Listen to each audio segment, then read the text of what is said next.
শুভ রামনবমীর শুভেচ্ছা সবাইকে। তোমরা তো সবাই জানো যে শ্রীরামজির সবথেকে বড় ভক্ত কে ছিলেন? হনুমানজি। তো আজকে আমরা এসেছি একটা হনুমান মন্দিরে। এই হনুমান মন্দিরটি হচ্ছে পঞ্চমুখী হনুমান মন্দির বা পঞ্চমুখী বজরংবলী মন্দির। তো এই 5টি মুখে হনুমানজির 5 রকমের রূপ প্রকাশ পেয়েছে। প্রথম মুখটি হলো হনুমান, অর্থাৎ এই মুখের তাৎপর্য হলো যে এই মুখটা পাপের সমস্ত দাগ দূর করে এবং মনের বিশুদ্ধতা দেয়। দ্বিতীয় রূপটি হলো নরসিংহ। এই রূপে তাৎপর্য হলো এই রূপটা শত্রুদের ভয়কে সরিয়ে দেয় এবং বিজয় এনে দেয়।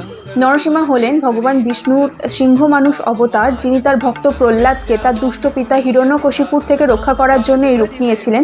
তৃতীয় রূপটি হলো গরুড়। এই রূপে তাৎপর্য হলো এটি অশুভ শক্তি, নেতিবাচক প্রভাব দূরে সরিয়ে দেয় এবং শরীরের সমস্ত বিষাক্ত প্রভাব দূর করেন। চতুর্থ রূপটি হলেন বরাহ। এই রূপ সমৃদ্ধি দান করেন এবং মনকে শান্ত রাখেন। আর পঞ্চম রূপটি হয়গ্রীব। এই মুখটি ঘোড়ার আকৃতি বিশিষ্ট এবং এই রূপে শক্তি জ্ঞান দান করেন এবং আধ্যাত্মিক উন্নতি ঘটায়। ভিডিওটি ভালো লেগে থাকলে লাইক আর সাবস্ক্রাইব অবশ্যই করে দেবেন।